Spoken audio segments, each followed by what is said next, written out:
Praise the Lord, hallelujah. Nulakapeta manna church వారు అందిస్తున్న మరుగై ఉన్న మన్నా అను ఈ టీవీ కార్యక్రమానికి మిమ్మల్ని అందరినీ ప్రేమపూర్వకంగా ఆహ్వానిస్తున్నాము. మా నాన్నగారైన రెవరెండ్ జంగం యెషయా గారు దైవ వర్తమాన్ని అందిస్తారు. ముందుగా ఒక పాట విందామా?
ప్రైజ్ ది లార్డ్, హల్లెలూయా.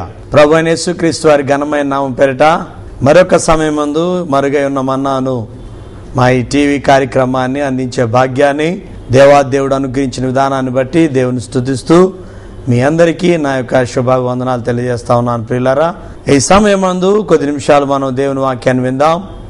దేవుని పరిశుద్ధ గ్రంథము నుండి యెషయా గ్రంథము 65వ అధ్యాయము 2వ వచన భాగమును ధ్యానం చేద్దాం. తమ ఆలోచనలను అనుసరించి చెడు మార్గము నడుచుకొనుచు లోబడనలని ప్రజల వైపు దినమంతయు నా చేతులు చాపుచున్నాను.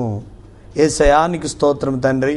చదవబడిన లేఖన భాగం ద్వారా ప్రజలందరితో మీరే మాట్లాడమని యేసు నామమును బట్టి అడిగి వేడుకుంటున్నాం తండ్రి, ఆమేన్. ప్రభునందు ప్రియులారా, ఈ యొక్క సమయంలో మనం చదవబడినటువంటి లేఖన భాగాన్ని పరిశీలన చేసినప్పుడు, తమ ఆలోచనలు అనుసరించి చెడు మార్గములు నడుచుకొనుచు లోబడనొల్లని ప్రజల వైపు దినమంతయు దేవుడు చేతులు చాపుతున్నాడంట. ఏమని చాపుతున్నాడంటే, నా చేతుల్లోకి రండి, నా చేతుల్లోకి వచ్చినట్లయితే మీ యొక్క హృదయ వాంఛలను నేను తీరుస్తాను, మీ భారమును నేను తొలగిస్తాను, మీ యొక్క జీవితంలో ఉన్నటువంటి సమస్యలన్నింటినీ కూడా నేను తీసివేస్తానని దేవుడు చేతులు చాపి పిలుస్తా ఉన్నాడు. ప్రియులారా, ఈ ప్రజలు ఎలా ఉన్నారంటే, తమ ఆలోచనలు అనుసరించుకొనుచు, తన సొంత ఆలోచన, తన సొంత తలంపుతోటి దేవుని ఆలోచన మర్చిపోయి, ఈ యొక్క ఎలీమెలెకు అనేటటువంటి వ్యక్తి యూదా బెత్లెహేమును విడిచిపెట్టి తన భార్య బిడ్డలను తీసుకొని మోయాబు దేశానికి వెళ్ళాడు.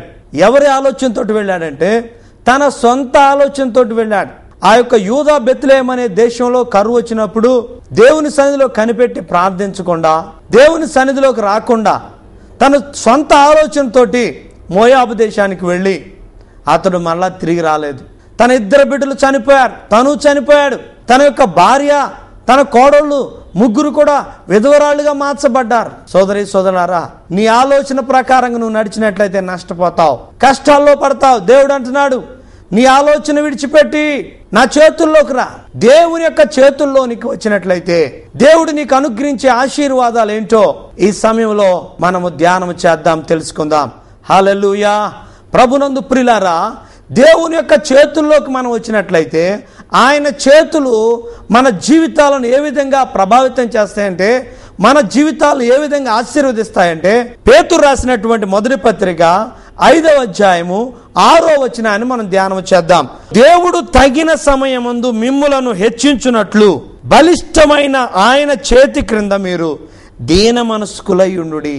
ఆయన చేతుల్లోకి ఎవరైతే వస్తారో వారిని ఆయన హెచ్చిస్తానంటున్నాడు. వారి యొక్క ఉద్యోగాన్ని, వారి యొక్క వ్యాపారాన్ని, వారి యొక్క పొలాన్ని, అన్ని విషయాల్లో గొప్ప అభివృద్ధిలోనికి, ప్రమోషన్లోనికి దేవుడు తీసుకొని వస్తానంటున్నాడు. దేవుని యొక్క సన్నిధికి, దేవుని యొక్క చేతుల్లోకి ఆయన జాలి చేత తన హస్తములు చాచి ఉన్నాడు, జాలి చేత తన హస్తములు చాచి ఉన్నాడు, ఆతాడెంతో దయతో పిలచుచున్నాడు ఇప్పుడు మిమ్ములను.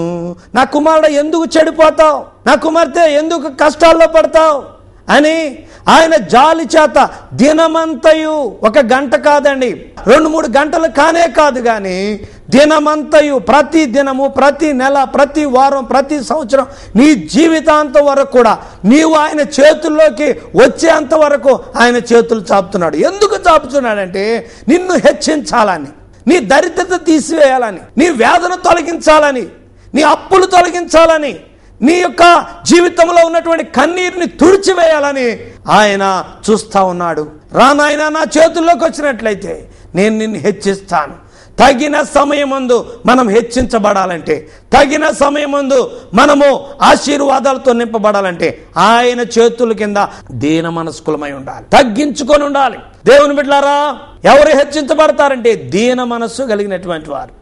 ఒక కంపెనీ డైరెక్టర్ అన్నాడు కదా, పేపర్లో ఒక స్టేట్మెంట్ ఇచ్చాడంట, నా దగ్గర మరి మేనేజర్ పోస్ట్ ఉంది, మా కంపెనీకి మేనేజర్ కావాలి, పలాని అర్హతలు కలిగినటువంటి వారు మరి అప్లై చేసుకోవచ్చు అని ఒక యాడ్ ఇచ్చాడు పేపర్లో. యాడ్ చూసి అనేక మంది వచ్చారు, వచ్చి మరి ఇంటర్వ్యూలో పాల్గొంటున్నారు. అయితే లోపలికి వెళ్ళినటువంటి వాళ్ళు బయటికి రావడం లేదు, లోపలికి వెళ్ళిన వాళ్ళు లోపలే ఉన్నారు. ఇక చివరిగా ఆఖరి వ్యక్తి కూడా వెళ్ళాడు. ఏంటి ఇంతమంది వెళ్ళారు, ఒక్క పోస్టు అందరూ లోనే ఉన్నారు, ఎవరు బయటికి రాలేదని చూస్తున్న సమయంలో ఈ చివరి వ్యక్తి కూడా లోపలికి వెళ్ళాడంట. వెళ్ళిన తర్వాత ఆ లోపల వీళ్ళంతా కూడా అక్కడ ఉన్నటువంటి ఇటుకలు మోస్తా ఉన్నారు. ఈ యజమానుడు ఏం చేశాడంటే, మీరు ఇటుకలు మోయండి అని చెప్పి ఇంటర్వ్యూ మానేసి ఇటుకల పని చెప్పాడు. ఇటుకలన్నీ మోసి ఒక పక్కన పెట్టారు. మరలా యజమానుడు వచ్చాడు, అరే మర్చిపోయానే, ఇక్కడ పెట్టమన్నానంటే ఇది దారికి అడ్డం లాగుంది, ఇక్కడ నుంచి తీసి ఇంకొక చోటకు మార్చండి అని ఇటుకల యొక్క ప్లేస్ను మళ్ళా మార్చమని చెప్పి మళ్ళా వీళ్ళందరి చేత ఇటుకలు మోపిస్తూ ఉన్నాడు. ఈ యొక్క రెండో టైంకి ఒక 50 మంది వెళ్ళిపోయారు. వచ్చిన వాళ్ళు సగం మంది వెళ్ళిపోయారు. మళ్ళా మూడోసారి వచ్చి అయ్యో ఇక్కడ పెట్టమనేంటి, ఇంకొక చోట పెట్టండి చెప్పి మళ్ళా వెళ్ళిపోయాడంట. వీళ్ళంతా ఇటువంటి శాడిస్ట్ చైర్మన్ తోటి ఈ మేనేజర్గా పనిచేయడం చాలా కష్టమని ఇతని దగ్గర అందరూ వెళ్ళిపోయారు. ఒక వ్యక్తి మాత్రం ఎంత కష్టమైనా ఆ ఇటుకలు మోస్తానే ఉన్నాడు యజమానుడు వచ్చేంత వరకు. దేవునికి స్తోత్రం, హల్లెలూయా.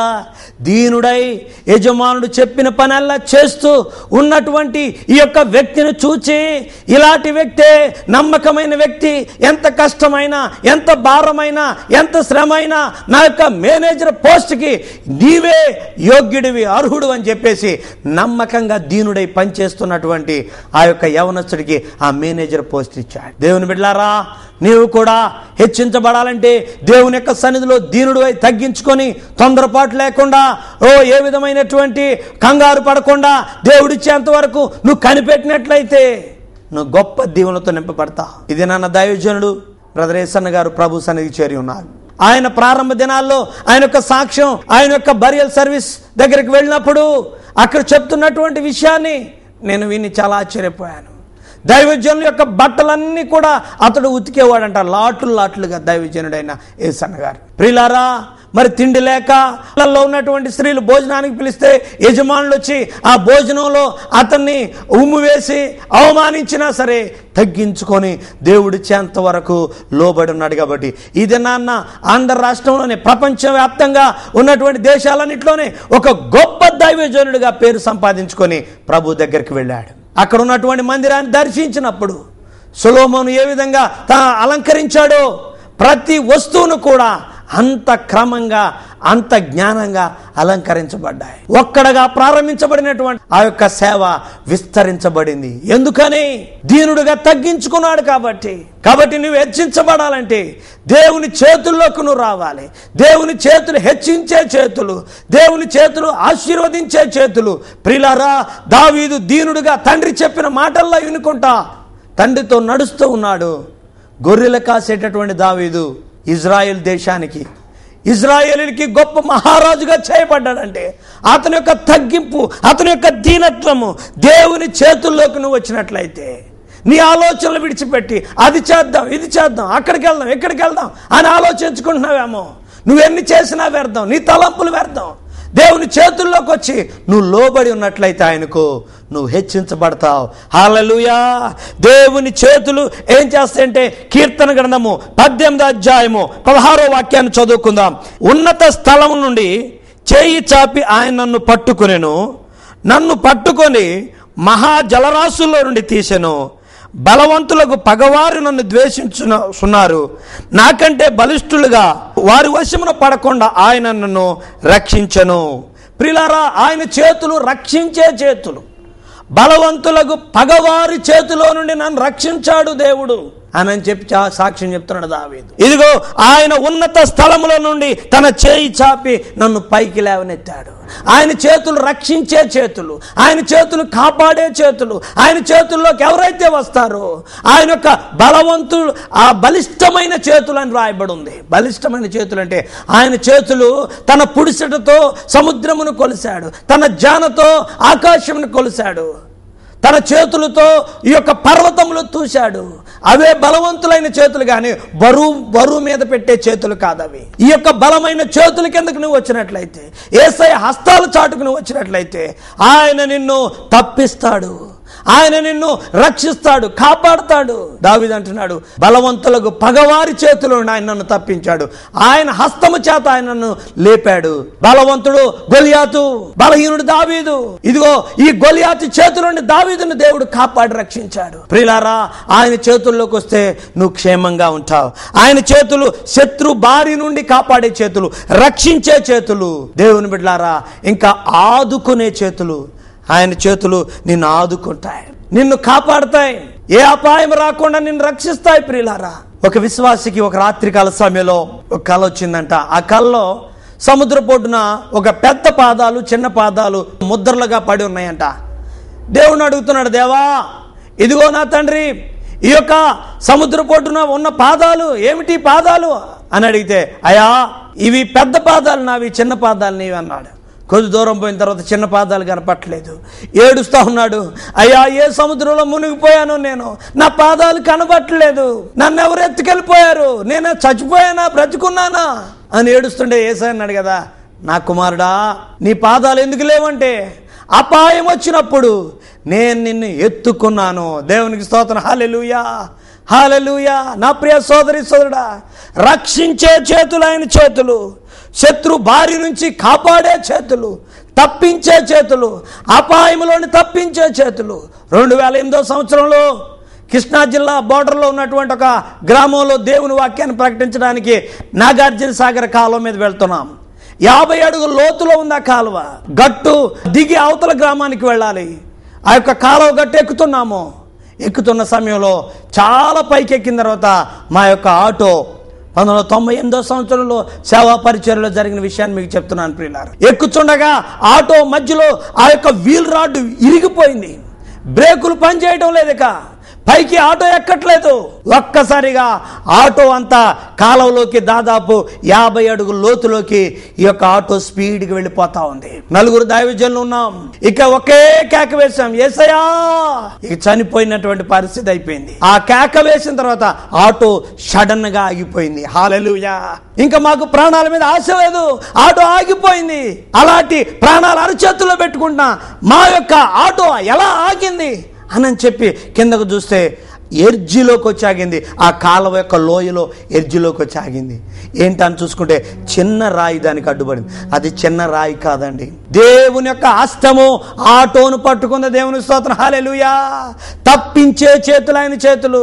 ఇదిగో ఈ లోకంలో నీవు ఎక్కడికి వెళ్ళినా క్షేమాన్ని, సురక్షితమైన స్థితిని నువ్వు సంపాదించుకోవాలంటే, అపాయంలో పడకుండా ఉండాలంటే, శత్రు బారిన పడకుండా ఉండాలంటే, ప్రమాదాల్లో నువ్వు చిక్కుకొనుకోకుండా ఉండాలంటే దేవుని చేతుల్లో ఉన్నవారు క్షేమంగా ఉంటారు. దేవుని బిడ్డలారా, దేవుని యొక్క చేతుల్లోకి వచ్చినటువంటి వారికి దేవుడు అనుగ్రహించే ఆశీర్వాదాలు చూడండి.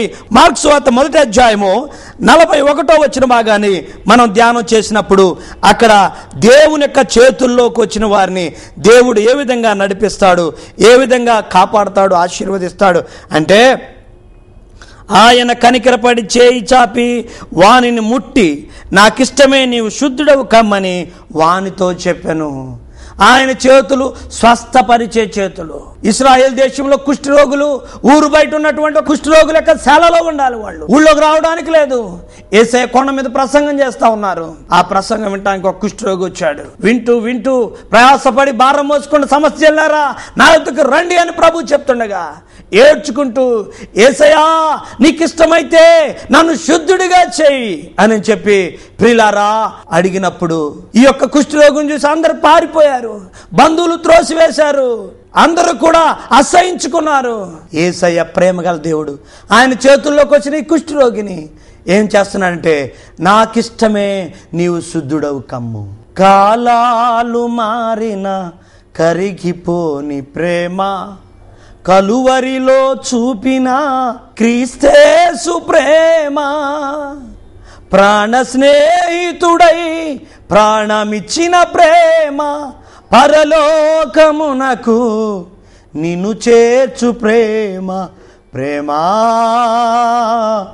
ప్రేమ ప్రేమ నా యేసు ప్రేమ. ఓ తల్లి కన్నను, ఓ తండ్రి కన్నను, ప్రేమించు దేవుడు, క్షమించు దేవుడు. ప్రేయసి కన్నా ప్రేమించు దేవుడు, ఆప్తుల కన్నా బలమైన దేవుడు, ప్రాణాన్ని త్యాగమిచ్చిన నిజ స్నేహితుడు. సోదరులారా, తల్లిదండ్రులు వెళ్ళిపోయారు, చుట్టుపక్కల వాళ్ళు అసహించుకున్నారు. యేసయ్య మాత్రము చేయి చాపి ఈ కుష్ఠరోగిని ముట్టుకుంటున్నాడు. హల్లెలూయా. ఇదిగో నీ జీవితం కూడా అలా ఉందా మిద్ది నాన్న? నీకున్న రోగమును బట్టి, నీకున్నటువంటి వ్యాధిని బట్టి అందరి చేత అసహించబడుతున్నావేమో, లేకపోతే నీ యొక్క దీనత్వాన్ని బట్టి అందరు నిన్ను త్రోసివేస్తున్నారేమో. యేసయ్య అంటున్నాడు, నా చేతుల్లోకి రా, నేను నిన్ను స్వస్థపరుస్తానంటున్నాడు. ఆయన చేతుల్లోకి వచ్చిన కుష్ఠరోగి వెంటనే స్వస్థత పొందాడు. హల్లెలూయా. ఇదిగో నీ వారిని ఇష్టపడకపోవచ్చు, యేసయ్య అంటున్నాడు నాకు ఇష్టమే. ఆయన చేతుల్లోకి వచ్చిన వారిని ఆయన స్వస్థపరుస్తాడు. 4వదిగా చూసినప్పుడు ప్రియులారా, యేసయ్య చేతులే చేతులు అంటే కాపాడే చేతులు. అపాయం రాకుండా, ప్రమాదం రాకుండా. కీర్తన గ్రంథము 91వ అధ్యాయము 11వ వచనాన్ని మనం ధ్యానం చేసినప్పుడు ప్రియులారా,